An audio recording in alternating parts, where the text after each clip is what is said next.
Muy buenos días. Damos inicio al módulo número 5 con la maestra Carla Rojas Lozano con el tema de trastorno de ansiedad por separación. Maestra, muchas felicitaciones y éxito con su clase. Muchas gracias, Itzel. Buenos días a todos, a todas. Bienvenidos a este nuevo módulo.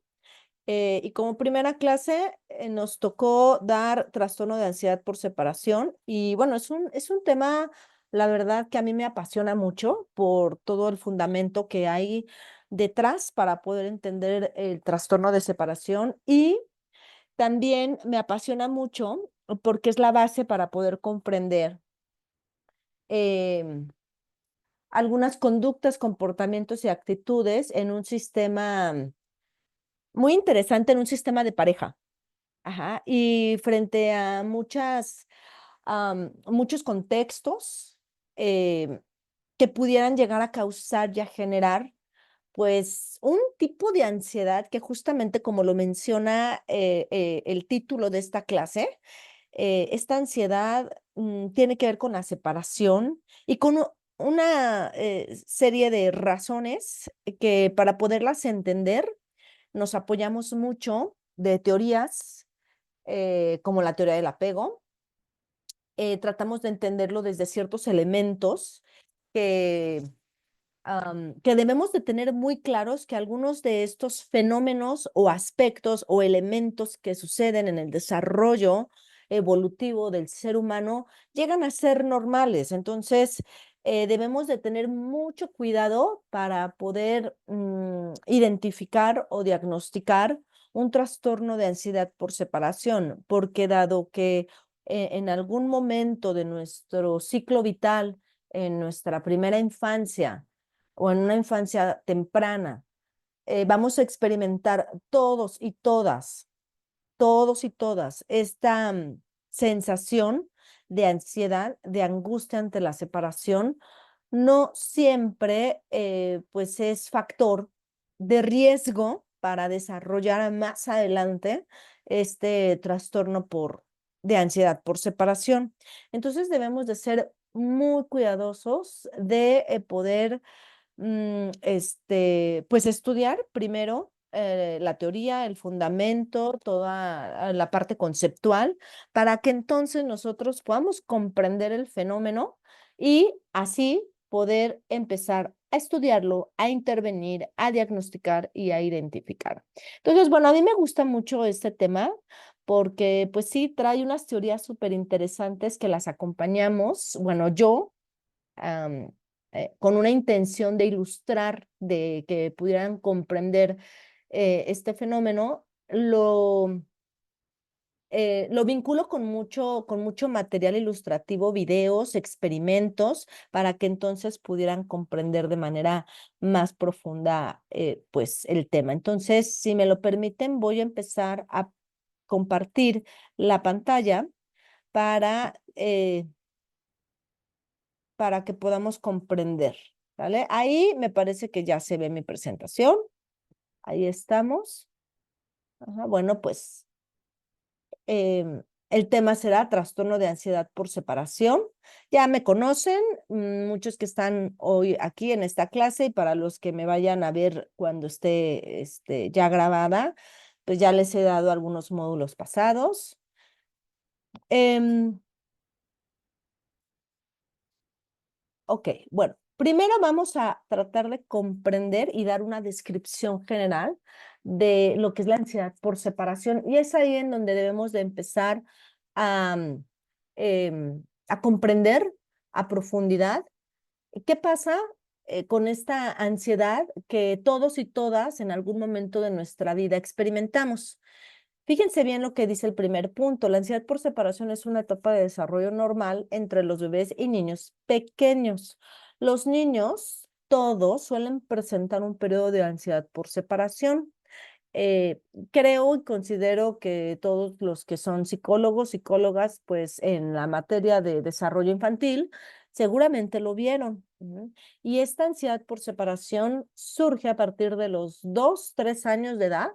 Estas edades, pues muchas veces pueden llegar a tener un margen, un parámetro amplio, pero por lo general está entre los 2, los 3, los 4 años. ¿Qué pasa en este momento? Bueno, pues es cuando se empieza a establecer el vínculo con el cuidador primario, ya sea mamá, ya sea papá, ya sea abuela, ya sea abuelo. Es decir, el cuidador primario no necesariamente tiene que ser la mamá o el papá.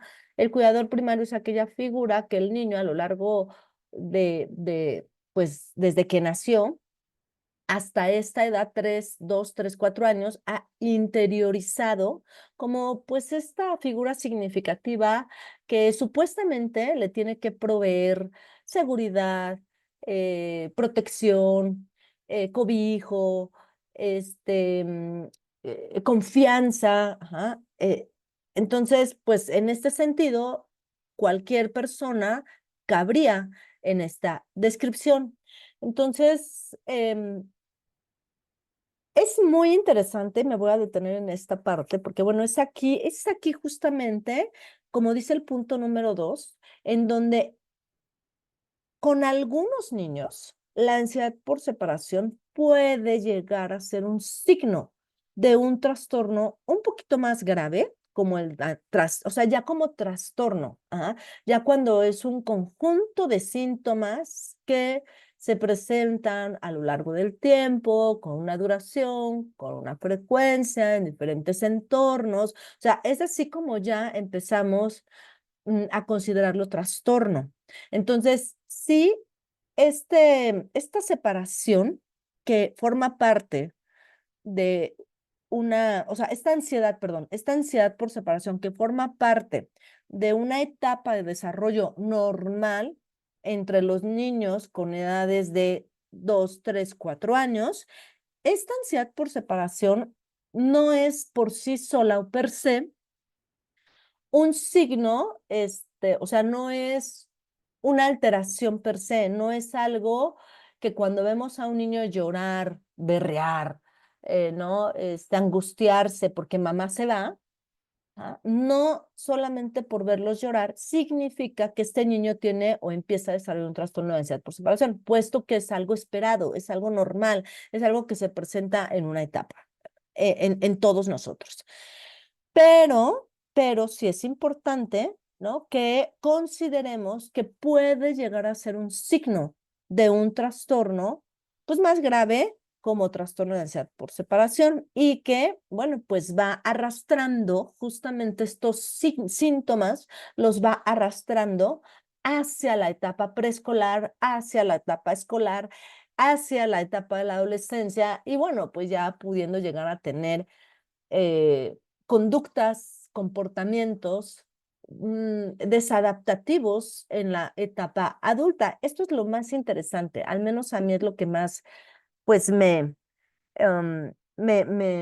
causa inquietud y me causa mucho interés por seguir estudiando, investigando, comprobando y pues por supuesto dándoles alguna intervención eficaz y eficiente para que se pudiera, ¿no? Detener toda esta ansiedad. Ahora bien, aquí, a ver si no, déjenme ver si es más adelante. Denme oportunidad, a ver. No, sí. Ok. Ah, voy a continuar con la presentación, pero por favor tengan bien presente, ¿no? Esto que les acabo de decir de esta primera diapositiva, porque lo que primero vamos a hacer es describir todo lo que es el trastorno de ansiedad por separación, describirlo de una manera teórica conceptual para que posteriormente yo pueda como acotar todo esto, pues, en temas mucho más interesantes, quizás a lo mejor en la edad adulta, ¿no? Entonces, vamos a continuar conceptualizando todo esto. La característica esencial del trastorno, ¿no? Ya cuando se vuelve un trastorno de ansiedad por separación, es una ansiedad excesiva, pero que tiene que ver con el motivo de esta ansiedad es que hay una separación tanto del lugar seguro como pudiera llegar a ser el hogar, como de aquellas personas a quienes el sujeto está vinculado. Este cuidador primario, esta figura que tiene todas estas características previamente mencionadas. Y esto nos sirve mucho para poder hacer el diagnóstico diferencial. Este punto nos sirve mucho para poder empezar a hacer una valoración, una evaluación correcta y encaminada justamente a no confundirnos, ¿no? O no perdernos en esta intención de saber, pues, qué tipo de trastorno de ansiedad tiene, ¿no? Porque pueden haber trastornos de ansiedad, inducido por alguna sustancia psicoactiva. Entonces, y al final es la ansiedad se manifiesta pues de una manera muy, como muy clara. ¿Ah? O sea, la ansiedad es una sensación fisiológica, ¿no? Pero el tema es cuál es la razón, cuál es la causa, cuál es la etiología que está generando, que está causando esta ansiedad, para que entonces nosotros podamos diagnosticarlo correctamente. En este tema tenemos que hacer una muy buena valoración para que entonces podamos saber que esta ansiedad o este trastorno eh, que manifieste, que presenta el sujeto, que es de ansiedad, ¿por qué es? Tenemos que ver si es cuando la persona, el niño, el infante, mamá se va, papá se va, abuela se va, o lo separan, lo alejan de este lugar seguro, pudiendo ser su casa, la casa de sus abuelitos, etcétera. Ujú. Ok. Esta alteración o este trastorno, bueno, aquí ya vienen todos estos criterios más clínicos, ¿no? En donde, pues siempre en todas las clases les he dicho, no pretendo yo agarrar el DSM-4 y estarles leyendo todos los criterios para poder diagnosticar los trastornos. Ustedes perfectamente pueden recurrir a estos manuales, a leerlos y entenderlos muy bien. Aquí nos indica que la alteración debe mantenerse durante un periodo de por lo menos 4 semanas, empezar antes de los 18 años y provocar malestar clínicamente significativa o deterioro social, académico, laboral, entre otras áreas importantes de la actividad del individuo. Y bueno, ya con todo lo que nos indica el DSM-5, ustedes en la entrevista a su estilo podrán ir haciendo el check-in necesario y pertinente para que entonces pudieran dar con el diagnóstico si es que, ¿no? Es el objetivo de la entrevista. Ok, no se establece el diagnóstico si la ansiedad aparece exclusivamente en el transcurso de un trastorno generalizado del desarrollo. Es a lo que yo me refería. Ajá. Que no podemos, cuando estamos observando o estamos evaluando a un niño y vemos que, por ejemplo, ahorita les voy a poner un video para que pueda quedar esto muchísimo más claro. No podemos hacer ni una impresión diagnóstica, ni mucho menos un diagnóstico de que cuando vemos y observamos al niño llorar porque mamá se va, o porque mamá sale del consultorio, llora. Claro, lo vemos con ansiedad, lo vemos angustiado, lo vemos con síntomas conductuales evidentes como el llanto porque mamá se fue. Pero cuando estamos viendo a un niño que tiene 2, 3 o 4 años, estas conductas pasarían a ser muy esperadas, muy normales y muy naturales. Ujú. Tampoco podemos diagnosticar este tipo de ansiedad cuando pues también hay algunos síntomas de esquizofrenia o algún otro trastorno psicótico. Ah, ¿Sale?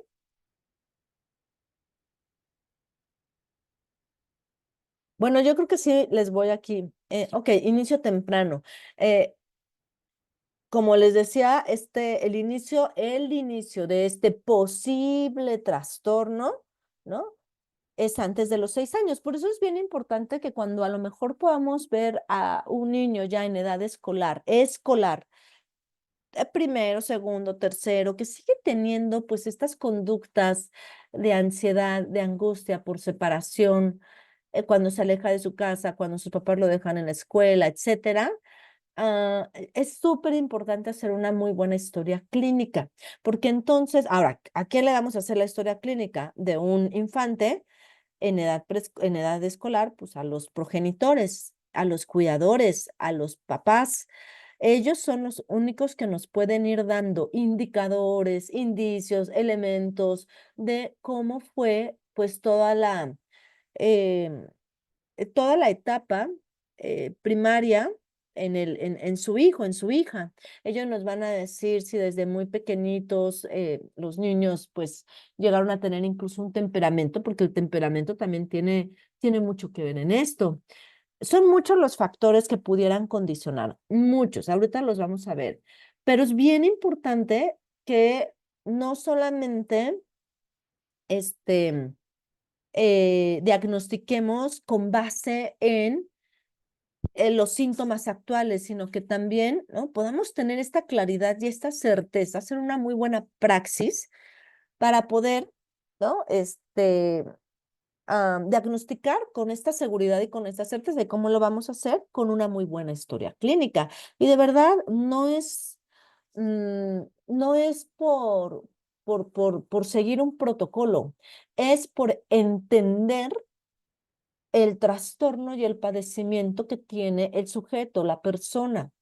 Y por supuesto, una buena historia clínica también es para poderle brindar un mejor tratamiento, para poder tener una mejor comprensión de lo que le está pasando a la persona. Porque, fíjense, en alguna paciente que yo tuve con esquizofrenia, de verdad, cuando yo hice la historia clínica pude entender un poquito mejor cómo, como hipótesis, cómo pudiera llegar a sentirse esta paciente y además las posibles causas que pudieron haber contribuido a pues esta estructura de personalidad, ¿ya? Me refiero a que cuando yo hice la historia clínica, ella, a pesar de que ya era grande, pero fui corroborándolo con sus padres, me confirmaron que más o menos como a los 2, 3 años la niña se tragó un objeto, le faltó muchísimo oxígeno al cerebro y prácticamente tuvieron que intervenir muchos médicos, pero sí le faltó oxigenación al cerebro. Esto es un factor endógeno, esto es una causa que bien pudiera haber contribuido, esta falta de oxigenación al cerebro, algún daño cerebral y que, bueno, pudo haber condicionado pues estas alucinaciones, delirios, etcétera. Entonces, cuando nosotros hacemos una historia clínica, nosotros desde proceso de gestación, ¿no? Conocer, saber cómo fue toda la parte neonatal y su nacimiento, eh, prenatal, neonatal, ¿no? Para saber cómo fue evolucionando la niña, cómo fue o cómo pasó lo que es este periodo por angustia de separación. Entonces, todos estos elementos nos ayudan para que entonces podamos tener claramente y con seguridad una impresión diagnóstica pues más certera. Ok.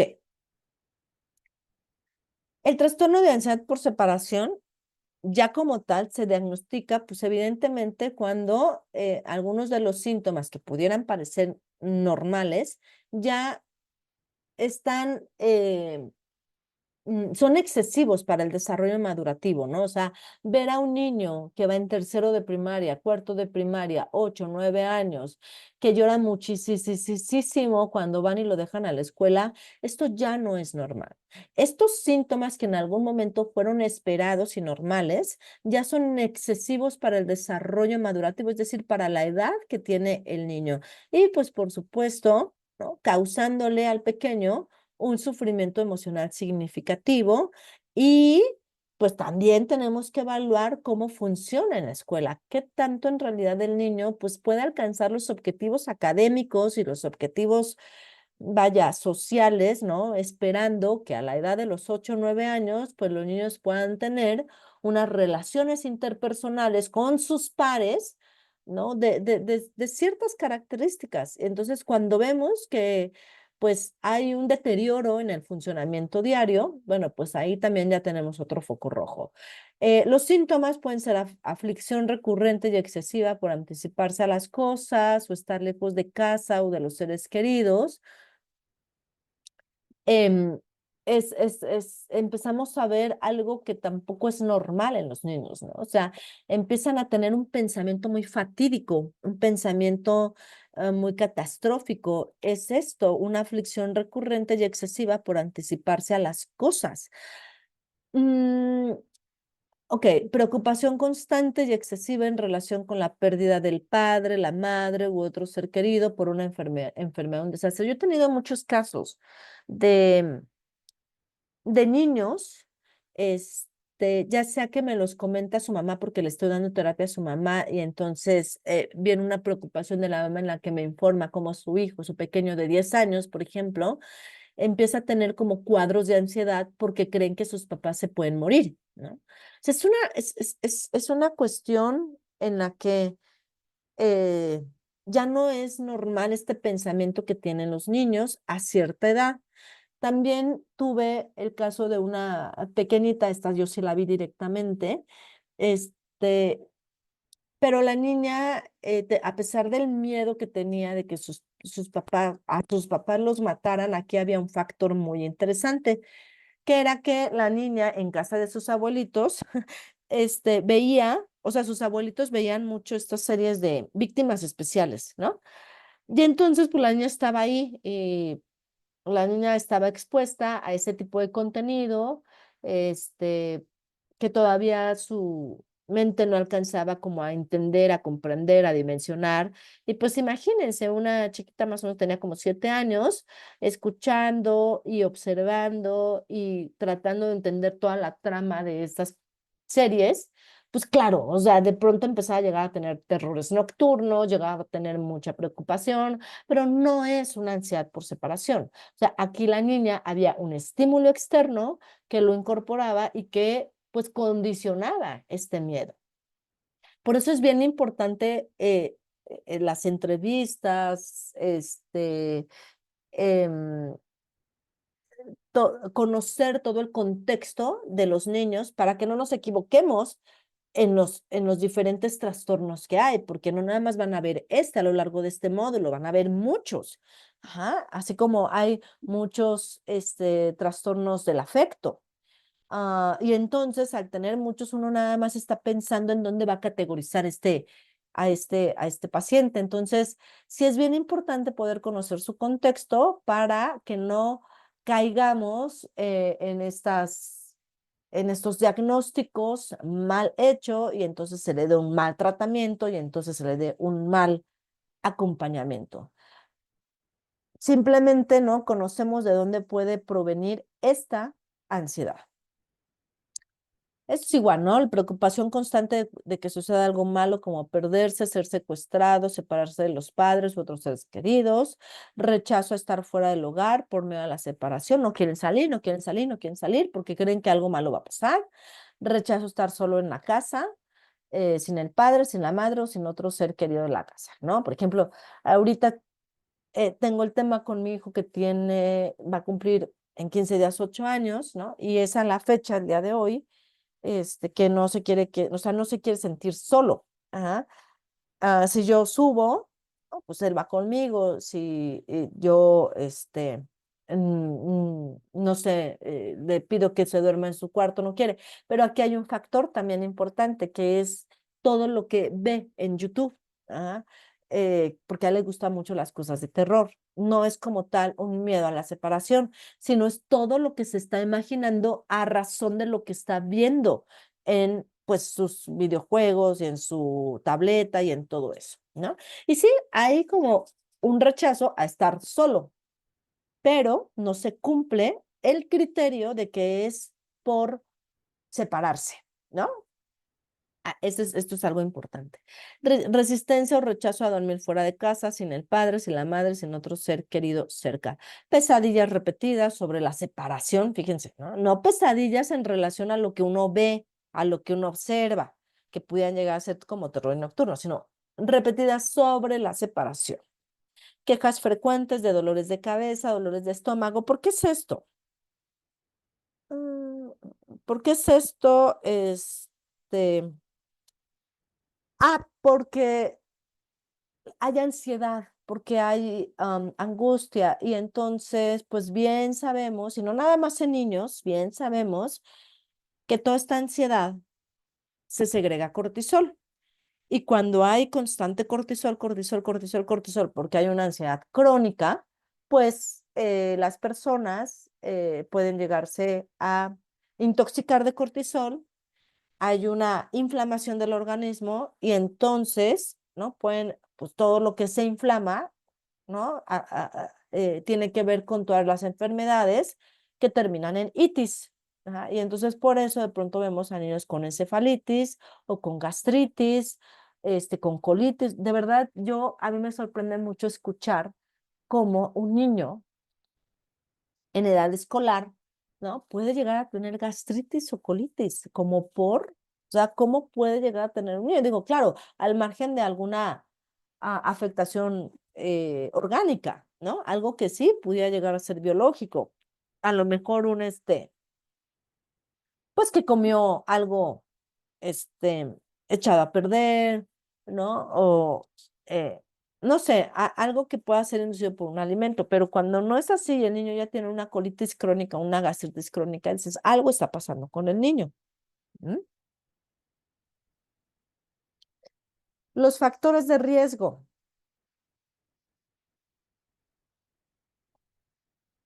El trastorno de ansiedad por separación ocurre más a menudo en la infancia, pero puede continuar hasta la adolescencia y en ocasiones a la adultez. Esto es súper interesante, ¿no? Cuando nosotros hacemos, o sea, por ejemplo, cuando uno atiende y ve a una, ya voy a empezar a hablar como de apegos. Esto es lo que vamos a ver a través de la teoría de John Bowlby, que es quien nos va a permitir entender desde una teoría,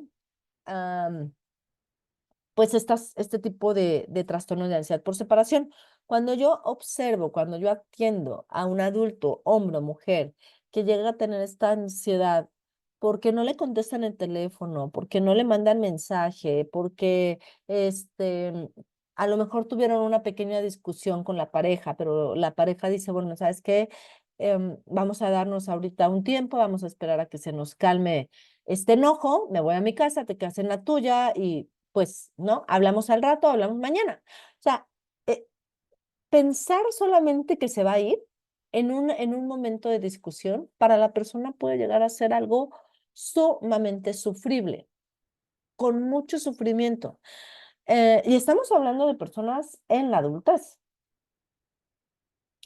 Cuando esto sucede, y bueno, pues obviamente ya de todo el malestar emocional que genera esta situación, vienen al consultorio, vienen a terapia, ¿no? Entonces, eh, empiezo yo a hacer toda la historia clínica y me voy yendo hacia atrás, hacia atrás, hacia atrás, no porque tenga un corte psicoanalítico a mi intervención, no, no, no, para nada, sino que justamente es para poder comprender cómo ha ido evolucionando el trastorno de ansiedad hasta la adultez.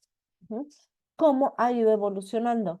Y entonces me encuentro que pues a lo mejor la paciente y el paciente es difícil que recuerde qué pasaba a los 3 años, pues tenemos una amnesia a esta edad, pero posiblemente le contaron y todo mundo sabemos nuestra historia a partir de quien nos la cuenta, ¿no? Sobre todo en edades muy tempranas. Y entonces observamos que, pues que le dijeron que cuando era chiquita, a los 2, a los 3 años, lloraba muchísimo, muchísimo, muchísimo cuando papá, cuando mamá, cuando abuelita se iban, se escondían abajo de la mesa, se metían al closet, se llegaban así como a privar, ¿no? Del llanto que tenían. Y entonces desde ahí vamos evaluando y vamos entendiendo un poco cómo fue evolucionando esta ansiedad y sobre todo y principalmente qué se hizo, porque a ver, no, no es tanto problema el que un niño pueda llegar a presentar un trastorno de ansiedad por separación. El problema es, ¿y los adultos qué hicieron? ¿Cómo resolvieron este tema los adultos? Ujú. Eso es algo bien, bien importante y bien interesante porque también, pues, nos evidencia, nos revela mucho de la dinámica familiar, nos revela mucho de las pautas de crianza. Y nos generamos hipótesis en relación a desde dónde cuidaban los papás a este niño, a esta niña. hombre, a ver, si yo estoy viendo que mi hijo está llorando privado porque se va su mamá o porque se va su papá, ¿qué hago yo para eso? ¿Cómo trato de intervenir? ¿Cómo trato de ayudar a mi hija? Ajá. Entonces, esto también nos da como mucha información al respecto. Entre los factores de riesgo se encuentran, aquí está, ¿no? O sea, dentro de toda esta historia clínica, lo que vamos a hacer es empezar a indagar y a explorar, pues, qué pasaba en el contexto del niño, ¿no? Podemos encontrar que el estrés se generó por una separación, cuando los papás se separan, cuando, ah, claro, existe la muerte de un ser querido, la pérdida de una mascota, la separación de los papás, em, eh, el cambiar de residencia, ¿no? El cambiar de la escuela. Para a veces los adultos es bien fácil, ¿no? Decir, yo creo que voy a cambiar o sea, porque no, a mí no me gusta o no me cae bien la directora o la maestra, voy a cambiarlo de escuela. Es súper fácil para los adultos y son bien inconscientes sin preguntarle o sin considerar qué implicaría cambiar de escuela a un niño. A lo mejor el niño tiene sus amigos, a lo mejor el niño está muy bien adaptado, a lo mejor es una escuela que cubre sus necesidades académicas, ¿no? Y entonces la separación de la escuela, pues también puede llegar a ser un detonante para em, una enfermedad. Fíjense, esto lo vamos a ver en otro tema, este, de todo este módulo, que es el TOC, porque les voy a contar un poco de este caso, pero tengo yo un joven de 18 años que acaba de entrar a la universidad, pero que tiene un trastorno obsesivo compulsivo de verdad muy, em, muy disfuncional. O sea, todos tenemos rasgos, pero él ya es fijo, yo ya lo mandé al psiquiatra, pero no quiere ir, se resiste. Pero bueno, el tema es que todo este TOC, cuando yo hago la historia clínica, me doy cuenta que se formó, es súper interesante este caso, porque se formó en una enfermedad. Él cuando tenía más o menos como 5 o 6 años, tuvo una enfermedad muy fuerte, muy, muy, muy fuerte del estómago, cayendo al hospital. Cuando él sale, y me ha traído fotos en donde fue tanto el trauma que le generó el hospital y no sé en realidad qué le habrán dicho, ¿no? Que fue por agarrar cosas, que fue por comer cosas, pero el punto es que cuando sale del hospital, el niño no quiere tocar nada. E incluso sale en una fotografía de su cumpleaños con las manos arriba, sin querer tocar nada. Es súper interesante esto. Y entonces ahí se empieza como a instaurar, a enquistar una situación con ciertos matices de toco. Y hoy por hoy ya tiene o sea, ya este trastorno lo está limitando en muchas cosas, sobre todo en la universidad que acaba de entrar.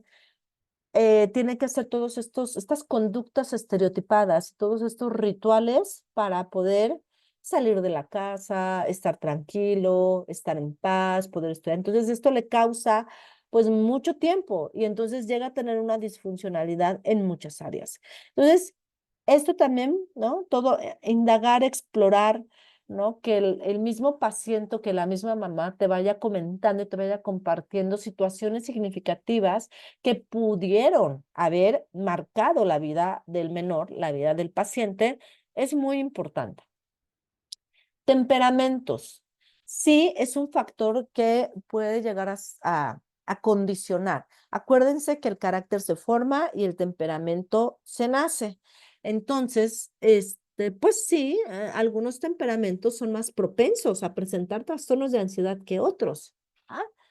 ¿Ah? Y bueno, pues ahí no podemos hacer nada, es su temperamento y con eso nació. Ujú. Am, ¿Cómo se puede ver desde muy temprana edad los temperamentos? Pues seguramente ustedes han visto a niños, ¿no? Recién nacidos.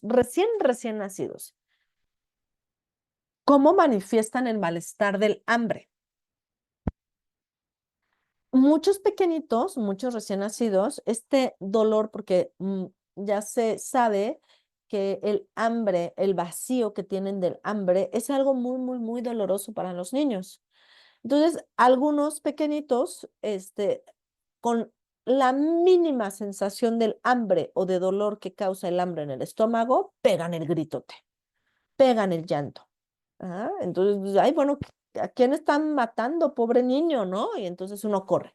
Hay otros pequeños, ¿no? Que con justamente el mismo dolor o el mismo vacío o el mismo grado de hambre, apenas si se quejan, ¿no? Apenas y manifiestan esto. Esto tiene que ver con el temperamento. Antecedentes familiares.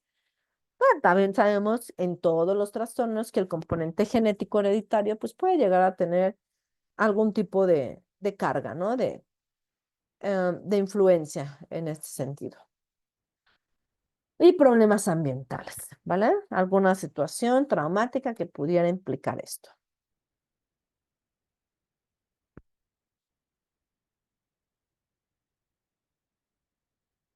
Esto es algo bien importante, el diagnóstico diferencial. La ansiedad por separación puede ser una característica asociada a trastornos generalizados del desarrollo, como ya lo he venido mencionando. Ajá. O sea, sí, la ansiedad, como tal. Esquizofrenia u otros trastornos psicóticos. Si los síntomas de trastorno de ansiedad por separación aparecen exclusivamente en el transcurso de estos trastornos, no se establece el diagnóstico separado de ansiedad por separación. ¿Mm? El trastorno de ansiedad por separación se distingue de, por ejemplo, el trastorno de ansiedad generalizada, en que la ansiedad se refiere predominantemente a la separación, como ya lo hemos venido mencionando, ya sea de su lugar seguro o de las personas que tienen un estrecho vínculo.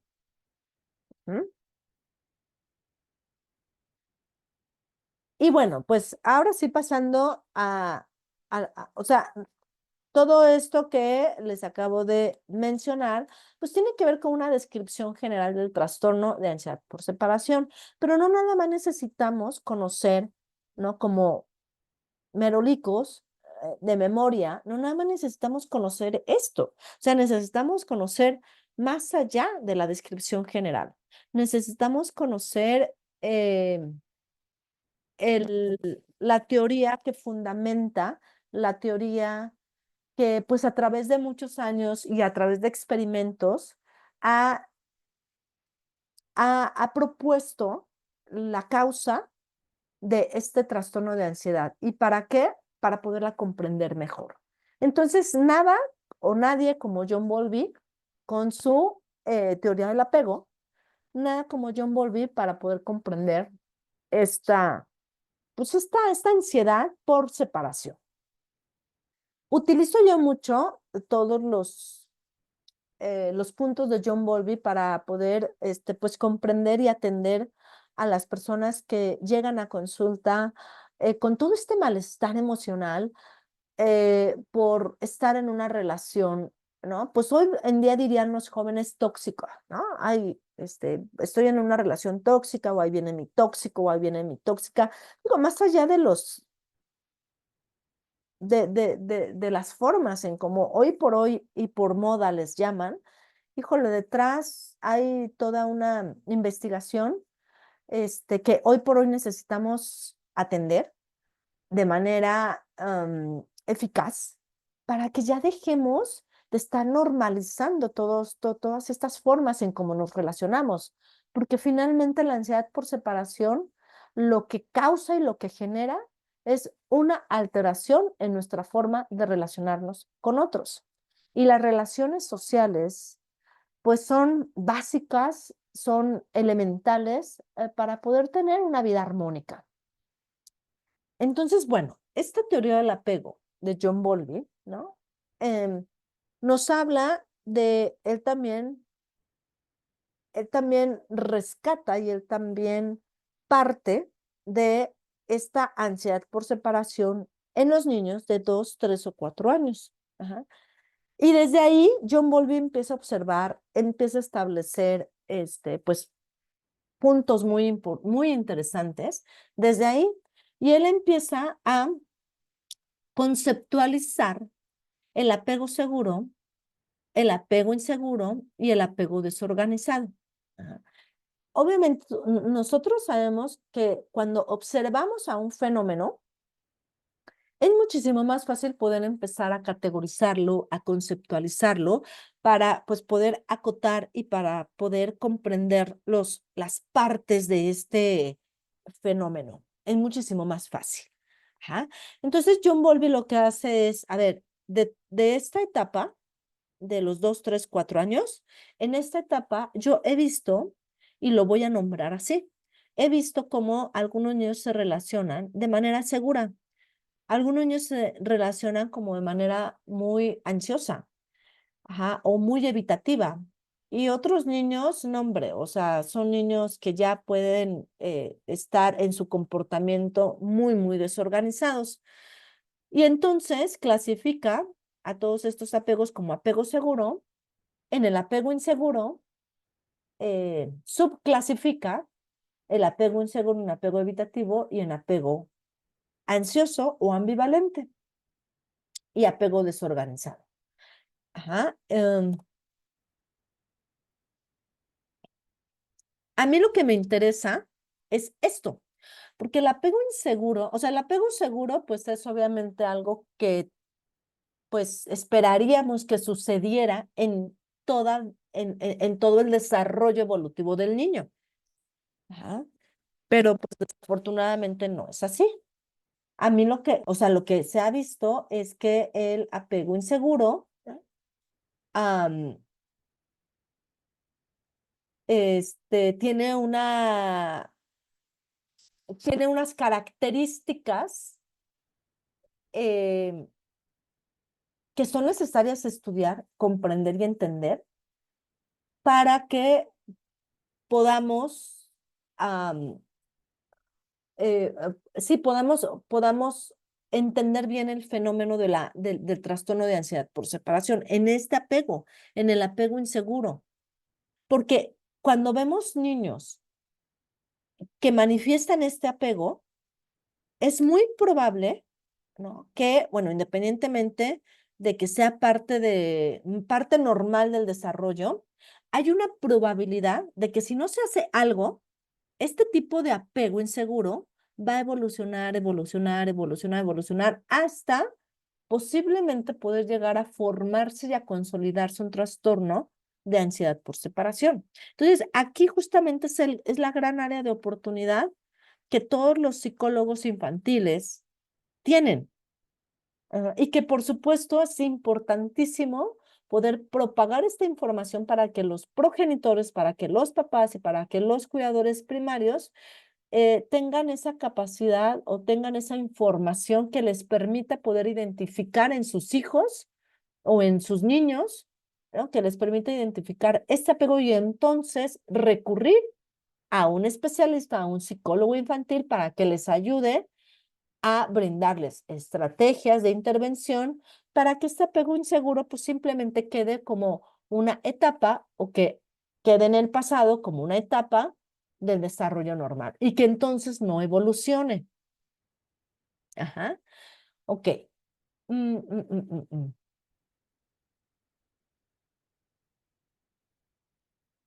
Ok, déjenme ver. Bueno, em, ahorita vamos a ver un experimento de apegos, ¿no? Como para que nos quede muy claro. A mí lo que me interesa es que ustedes tengan muy claro que independientemente de que un niño pueda manifestar una angustia porque mamá se va o porque papá se va o porque el cuidador primario se va, no necesariamente el niño está desarrollando un apego inseguro. Ahorita les voy a explicar por qué. Ajá. Les voy a compartir ¿dónde está?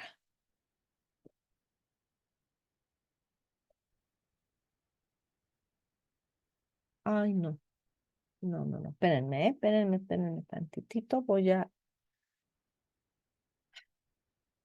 Aquí está. Les voy a compartir este video para poderles explicar, ¿no? De mejor forma lo que son los apegos. Mm,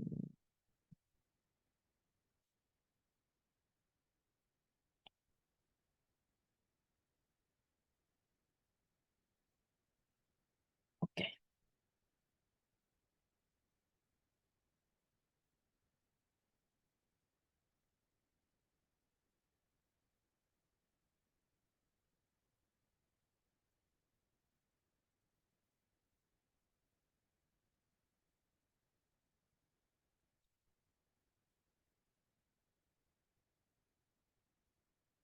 ¿Sí se oye? ¿Sí se oye el video?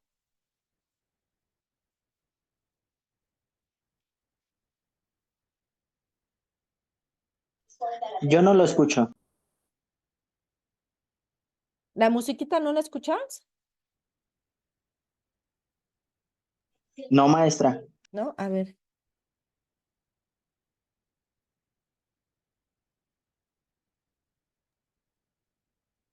A ver, voy a quitar los audífonos. Voy, porque no sé por qué. Audio, a ver. Aún no se escucha, maestra. A ver, Itzel, a ver si. Ay, mensa. Ay, ¿qué hice? A ver, voy. Déjenme les adelanto.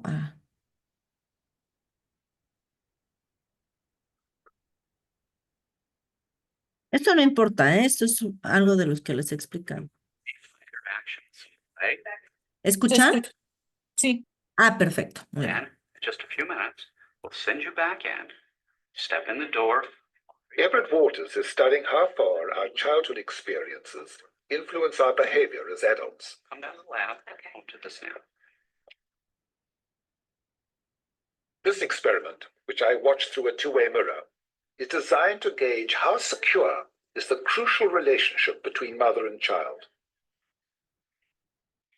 This bunny is going to go here, and that bunny will be on top. The value of the test has been established in studies that would watch a child 1-year-old and then follow it up and interview them about their relationships to their parents when they were 21 years old. So we're quite confident in the long-term significance of this relationship. After several minutes' play, the mother is signaled to leave the room.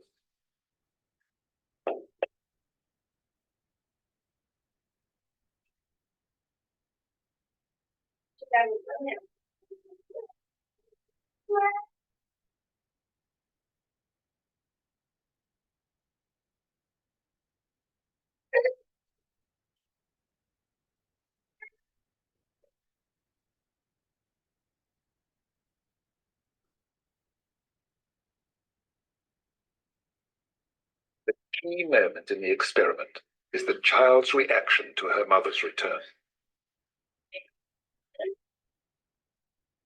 The important clue is whether the baby's able to become calmed down by the contact with the mother, get back to play. Sometimes it takes a couple of minutes.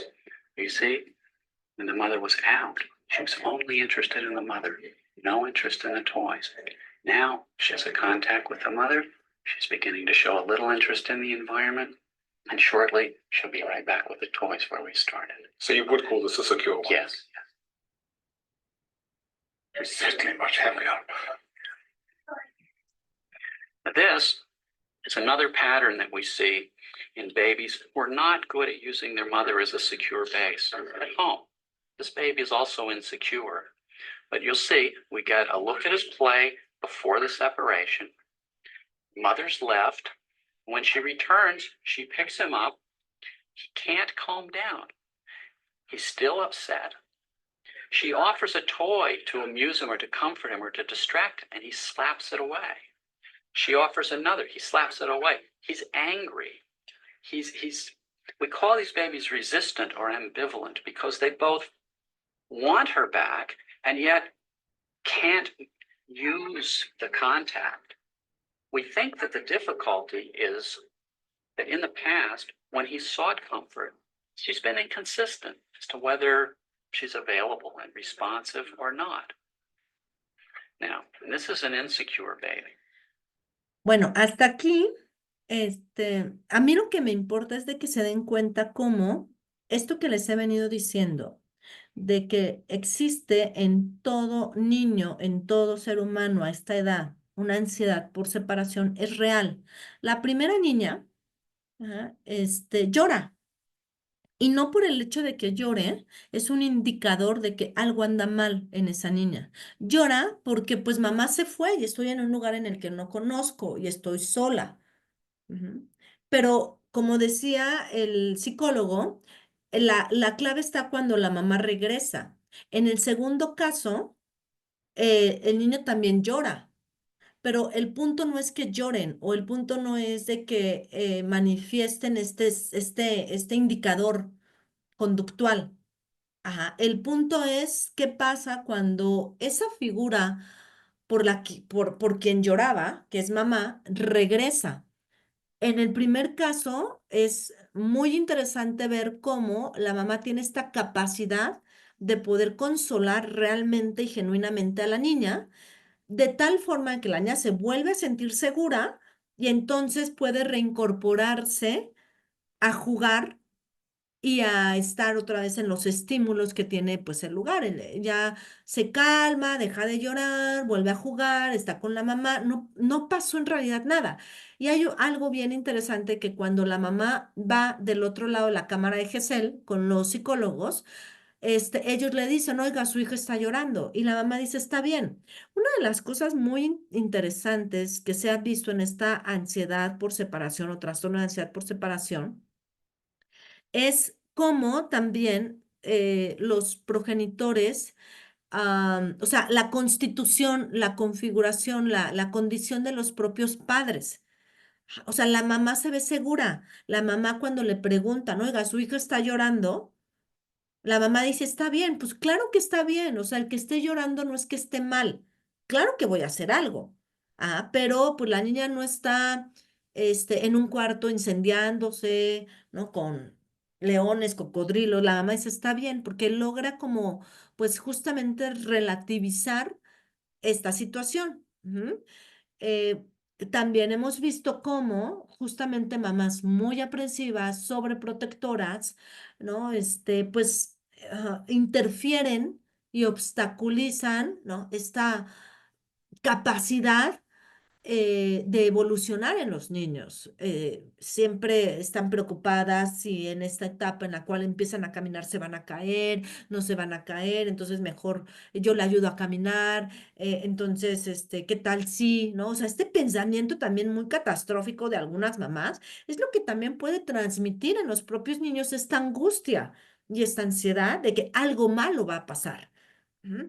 En el segundo caso, también muy interesante, pues también el niño llora, ¿no? Cuando la mamá se va. Pero cuando la mamá regresa, el niño sigue llorando y le da un juguete y se lo avienta. O sea, el niño está verdaderamente enojado con la mamá. Y toma esto y toma tu juguete, no quiero nada. Y toma el peluche y toma tu juguete, no quiero nada. Em, porque la mamá a lo largo de su crianza no ha sido consistente en el cuidado y no ha tenido las formas o las maneras de poderle brindar al niño, pues esta certeza o esta seguridad o esta confianza. Entonces a este tipo de apego se le conoce como un apego inseguro, ambivalente, porque por quien lloraba ha regresado, pero aunque regrese sigo llorando. No me calmas, no eres capaz de calmarme.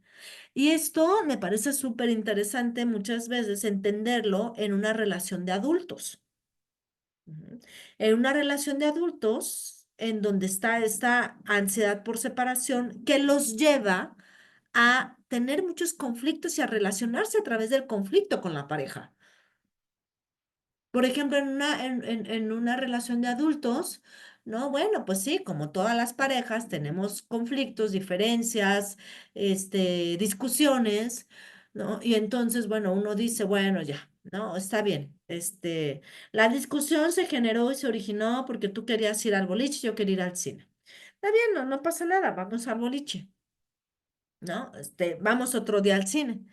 O sea, ya se está cediendo, ya se está buscando una forma de resolver, pero la otra parte, ¿no? Dice, no, ya no quiero nada, ya no quiero nada. Oye, pero pues tú querías ir al boliche, vamos a ir al boliche, vamos a comer allá, vamos a parar esta discusión, no, ya no quiero nada. Es como este niño que por quien lloraba, regresa y la mamá lo trata de consolar y el niño no se consuela con nada. Esto, en otra escala de adultez, de relación afectiva, pues lo que ocasiona es desgastante, ¿no? A esto se le conoce como apego inseguro, pero del tipo ambivalente o ansioso. ¿Ah? O como les comentaba en un inicio, estas em, formas en las que una pareja, ¿no? Dice, bueno, mira, estás muy enojada, estás sumamente alterada, no vamos a escalar esta situación. Tú quédate en tu casa, yo me voy a la mía, dejamos que las cosas se enfríen, hablamos mañana, habíamos quedado en ir a desayunar, paso por ti, ta, ta, ta. Y no lo deja ir o no la deja ir. No, bueno, y además tengo casos principalmente, o sea, no quisiera informar algo erróneo, pero por lo general yo tengo mucho hombre en consulta en donde vienen a exponer su desesperación con su pareja mujer del cómo pues han escalado en ese tipo de conflictos, en donde principalmente él, ¿no? Dice, bueno, ya vamos a pararle a esto, déjame, y ella no cede, o sea, ya hay un caso en donde pues ya se iba a arrancar en el coche y pues se puso enfrente del coche, ¿no? Casi, casi para ser atropellada, y que no se fuera, y que no se fuera, y que no se fuera, ¿no? Entonces son situaciones de verdad que pueden llegar a tener unos alcances muy complicados, de muchísimo conflicto, en el que ya en el campo forense puede llegar a tener una relevancia muy, muy interesante para poder comprender cómo es que se llegó a tal punto y como para poder esclarecer cómo fue evolucionando esta situación. Ajá.